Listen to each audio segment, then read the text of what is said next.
Assalamualaikum warahmatullahi wabarakatuh. Sudahkah Anda menanam hari ini? Ingat menanamnya secara organik. Apakah saya masih membuat POC, pupuk organik cair? Masih membuat apa tidak? Alasannya kenapa kalau masih membuat, alasannya kenapa, kalau tidak alasannya kenapa? Sekarang ini kita sudah lama ya, sejak lama sebenarnya. Dan mungkin udah ada 2-3 tahunan kita nggak bikin POC lagi. Kalaupun kita punya itu POC yang udah lama sekali masih ada di drum, jarang kita pakai. Jadi saya sudah tidak membuat POC lagi. Alasannya kenapa? POC itu biasanya dibuat terbuat dari bahan-bahan organik ya, kayak cucian beras, air cucian beras, kemudian sampah-sampah dari dapur dan lain-lain. Misalnya kulit buah, sisa potongan buah gitu. Nah, kenapa tidak kita buat POC lagi? Akhirnya limbah-limbah tersebut kita buat menjadi kompos saja, seperti itu. Kenapa menjadi kompos? Karena tidak begitu ribet. Kalau kita buat POC kan harus ada tempat, kemudian harus ditutup, nanti aplikasinya harus nyemprot atau nyiram gitu ya. Beda dengan kompos. Kalau kompos kita buatnya itu gampang, tinggal semua bahan ditumpuk, kemudian nanti kalau kober, kalau sempet ya dibalik seminggu sekali, kalau enggak ya biarkan saja seperti itu. Jadi alasannya seperti itu. Kita sudah tidak membuat POC karena membuat POC itu menurut kita itu ribet, seperti itu. Ribet membuat, ribet merawat, mengaduk, nanti aplikasinya juga ribet. Kalau kompos itu kan pembuatannya udah dibiarkan saja jadi, kemudian nanti pengaplikasiannya gampang, tinggal tebar saja, itu seperti itu. Nah, alasan itu alasan teknik pembuatannya. Kemudian mungkin alasan nutrisi. Kita kan membuat POC, pupuk organik cair atau pupuk apapun itu kita tidak tahu isi kandungannya itu seperti apa, karena kita tidak melalui uji lab, cuma pakai insting aja, ini udah jadi kita pakai. Kita nggak tahu sebenarnya yang ada di dalam sana itu apa, kemudian bermanfaat atau berbahaya buat tanaman juga kita tidak tahu, cuma hanya insting saja. Kemudian kalau ada klaim-klaim bahwa dengan menggunakan pupuk POC ini hasilnya bagus dan lain-lain, itu kan baru menemukan hal itu 1 atau 2 kali, jadi tidak bisa membuktikan secara ilmiah. Kita nggak tahu, kemungkinan di yang kita tanam kemudian kita siram pakai POC itu memang medianya bagus. Jadi walaupun tidak disiram POC sebenarnya bagus kan, kita nggak tahu. Jadi kemudian kalau misalnya ya teman-teman ada yang membandingkan ini siram POC ini enggak, itu juga belum menjadi sebuah acuan kayak secara ilmiah penelitian, karena sekali lagi itu percobaannya cuma sekali, jadi belum bisa membuktikan apa-apa. Itu seperti itu. Setelah kita mendalaminya itu seperti itu. Akhirnya ya udah, repot-repot, kita mending bikin kompos aja. Semua bahan yang kita punya, bahan organik yang kita punya, kita bikin kompos. Kemudian kompos jadinya itu nggak bisa instan, nggak bisa 1 bulan atau 2 bulan. Itu bisa memakan waktu 3, 4, 5, 6 bulan, bahkan sampai 9 bulan, bahkan sampai 1 tahun. Itu seperti itu. Nah, dengan proses pembuatan kompos yang lama itu insya Allah hasilnya bagus kandungannya. Jadi kalau kompos yang udah jadi itu sudah tidak kita ragukan lagi, kita gunakan sebagai media tanam full juga udah sangat bagus. Itu seperti itu kalau kompos. Kalau POC kan siram, kadang kita nggak tahu ternyata asam atau alkali, kan kita nggak tahu efeknya bagaimana terhadap tanaman. Kalau kompos udah kita nggak ragu lagi. Itu seperti itu alasannya mengapa saya tidak membuat POC lagi dan tidak menggunakannya. Sama halnya dengan pestisida nabati. Kita sudah tidak membuat pestisida nabati lagi. Kenapa? Ya, hama, hewan-hewan pengganggu yang berada di tanaman itu biasanya mereka tidak sendirian. Ada hewan-hewan di situ yang juga sebenarnya bermanfaat. Jadi ketika kita buat pestisida kemudian kita aplikasikan ke tanaman, jadi bukan hanya hewan yang merugikan saja yang terdampak oleh pestisida yang kita buat. Hewan-hewan yang baik pun nanti ikut terdampak. Jadi kalau yang hidup di sekitar tanaman itu kan mereka beraneka ragam, beragam jenis hewan sesuai rantai makanan. Jadi hewan yang satu memakan hewan yang lain, seperti itu. Jadi kalau kita berusaha untuk membasmi salah satu hewan yang ada di tanaman, kemungkinan hewan yang baik pun ikut terdampak. Itu seperti itu. Makanya sekarang sudah nggak membuat POC, sudah nggak membuat pupuk pestisida nabati dan lain-lain. Nah, untuk mengatasi hama, bagaimana kalau tidak membuat pestisida nabati? Kita mengandalkan keseimbangan alam. Contoh kutu. Nah, biasanya kutu itu nanti akan dimakan oleh semut, langkrang misalnya, atau misalnya ada ulat ya, ada burung, ada kadal, macam-macam. Jadi kalau kita sudah menanam secara organik, maka hewan-hewan itu akan hidup semuanya berdampingan, saling mengontrol. Itu yang pertama. Yang kedua, kita menanam sudah tumpang sari.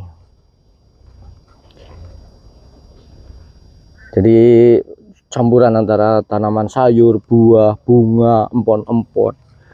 Nah, mereka itu sudah saling membantu. Tanaman bunga mengundang predator, empon-empon mengeluarkan aroma yang tidak disukai hama. Itu seperti itu. Jadi sudah, pokoknya yang penting kita kondisikan seimbang, kehidupan yang ada di sekitar tanaman kita itu seimbang. Makanya nanti meskipun ada hama itu menyerangnya tidak begitu dahsyat. Itu seperti itu. Kemudian pertanyaan Bang Joy selanjutnya tentang pengolahan limbah dapur menggunakan maggot. Nah, salah satu hewan bermanfaat lainnya yang ada di alam adalah maggot yang berasal dari black soldier fly, lalat tentara hitam. Lalat hitam ini aneh memang, bagus. Dia itu makan sesuatu yang baik, seperti misalnya limbah buah gitu, yang enak-enak. Beda dengan lalat hijau atau lalat biasa yang dia itu makannya makan bangkai yang bau busuk biasanya. Kalau lalat hitam ini kan yang biasa kita sebut maggot itu anak apa namanya, anaknya dia makan sesuatu yang baunya fermentasi. Nah, bagaimana cara mengolah limbah dapur dengan maggot? Gampang saja sebenarnya. Limbah dapur kita masukkan ke dalam ember, nanti maggot akan datang dengan sendirinya. Kalau kita mau kembangkan maggot secara besar-besaran gimana? Syarat utama kita akan mengembangkan maggot adalah ketika kita memiliki persediaan pakan maggot yang sangat-sangat melimpah. Ketika tempat kita berada dekat dengan tempat pembuangan sampah pasar, itu baru kita bisa budidaya maggot secara besar. Tapi kalau kita jauh nggak bisa, karena maggot itu makannya luar biasa, banyak banget ya. Perharinya tuh dia pokoknya makan terus dan banyak banget makannya.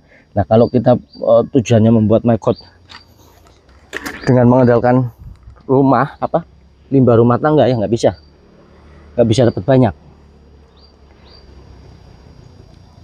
Paling tidak rumah kita dekat dengan pasar sehingga kita memiliki limbah buah, limbah sayur dari pasar yang banyak. Itu seperti itu. Nah, kalau tujuan magotnya untuk mengolah kompos, untuk mengolah bahan organik menjadi kompos, kembali lagi seperti jawaban tadi yang kita tidak membuat POC, tetapi kita buat kompos. Kita tak siram gue kok. Apa sih ngolah di pop. Ayo gue. Jadi seperti itu ya. Kenapa saya sudah berubah pikiran yang tadinya dulu rajin banget buat POC, buat ini, buat itu. Kemudian sekarang udah nggak mau. Ya, kita sering melihat video-video berkebun secara organik. Orang luar negeri kayak Amerika, Inggris, dan lain-lain, Australia, banyak. Jarang sekali menemukan video mereka yang membuat POC, pestisida nabati. Ya ada. Tapi rata-rata mereka hanya mengandalkan kompos. Nah, setelah kita sering-sering lihat seperti itu, ya memang syarat utama menanam secara organik cuma ada satu, yaitu kompos. Udah tidak ada POC, tidak ada pestisida nabati, udah kompos saja. Kalau komposnya kita benar-benar matang, kemudian di lahan kita banyak, sudah. Jadi kompos itu mengandung berbagai macam unsur, mulai dari mungkin nutrisi ya, kemudian kandungan mikroorganisme. Nah, mikroorganismenya itu sudah beragam. Jadi mulai dari yang bisa memfiksasi nitrogen, kemudian yang bisa memecah kalium, ya fosfor, yang bisa memecah kalium. Jadi akhirnya semuanya tersedia. NPK itu sudah disediakan oleh mikroorganisme yang terdapat di dalam kompos tersebut. Selain itu, kompos juga mengandung berbagai macam zat, yang salah satunya itu memberikan kekebalan terhadap serangan hama dan penyakit. Jadi lengkap. Kalau kompos yang sudah matang benar, itu kandungannya lengkap. Apalagi komposnya terbuat dari berbagai macam bahan organik, sehingga kandungannya juga semakin beragam.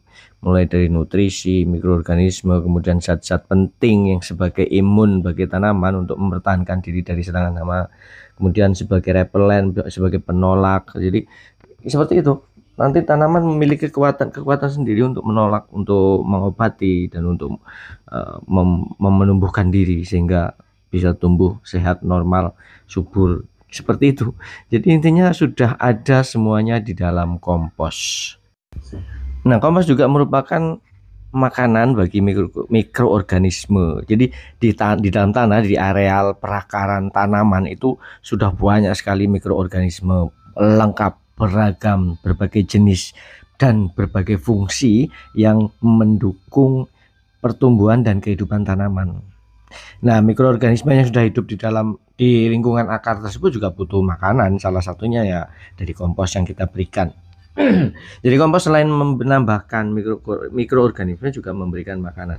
Nah, nanti ketika kita memberi makanan, kita memberi makan kompos, kita memberi makan mikroorganisme, nanti mikroorganisme bekerja mengeluarkan zat, dan zat itu yang dibutuhkan oleh tanaman. Nah, kompos yang kita berikan juga memberikan suasana, menjadikan lingkungan di tanah, di dalam perakaran, di wilayah perakaran itu lingkungan yang baik bagi akar tanaman, baik bagi mikroorganisme, dan baik bagi lingkungan. Dengan demikian nanti tanaman bisa tumbuh dengan subur. Ketika tanaman tumbuh dengan subur, tanaman di akar akan menghasilkan gula.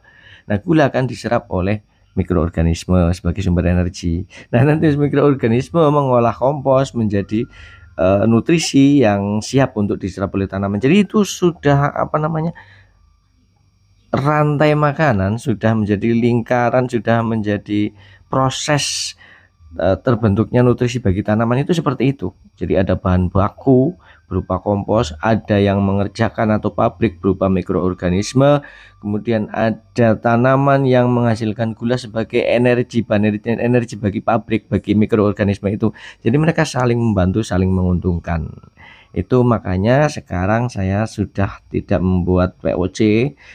Saya fokus untuk pembuatan kompos, karena dari kompos ini sudah mencakup semuanya, baik nutrisi, kemudian obat-obatan, menciptakan kondisi tanah yang sehat, menciptakan kondisi tanah yang ramah lingkungan. Nah, ada satu lagi yang dengan kita berikan kompos itu menjadi lebih baik adalah cacing yang hidup di dalam tanah. Dengan kita memberikan kompos, mereka akan mendapatkan makanan. Nanti cacing akan berkembang biak. Ketika cacing sudah banyak, maka lubang di dalam tanah itu juga semakin banyak. Lubang-lubang cacing itu juga semakin banyak. Lubang itu turut membantu akar untuk memperluas jangkauan penyerapan nutrisi. Kemudian cacing juga menghasilkan hormon yang itu sangat bagus untuk pertumbuhan tanaman. Jadi dengan kompos, dengan satu bahan saja ini kompos itu sudah memberikan berbagai macam yang dibutuhkan oleh tanaman, walaupun tidak secara langsung, tetapi melalui mikroorganisme, melalui cacing dan lain sebagainya. Kompos juga memberikan kegemburan yang maksimal buat tanaman. Itu seperti itu. Jadi sangat-sangat luar biasa manfaat kompos untuk tanah dan tanaman. Jadi kesimpulannya, mengapa saya sudah tidak membuat pupuk organik cair lagi? Karena bahan baku yang biasanya kita buat sebagai pupuk organik cair, sekarang kita jadikan kompos saja. Karena dengan kompos itu semuanya sudah tercukupi. Kalau memang butuh pupuk cair, ya udah kompos dicairkan atau kompos direndam, itu udah jadi pupuk cair. Atau kompos yang sudah kita aplikasikan ke tanah, kita siram, di dalam juga akan terbentuk pupuk cair. Itu sama aja sih, sebenarnya seperti itu. Kemudian pertanyaan kedua, pengolahan sampah dapur dengan maggot, ya sama seperti itu, ribet. Makanya kita buat kompos saja supaya lebih mudah.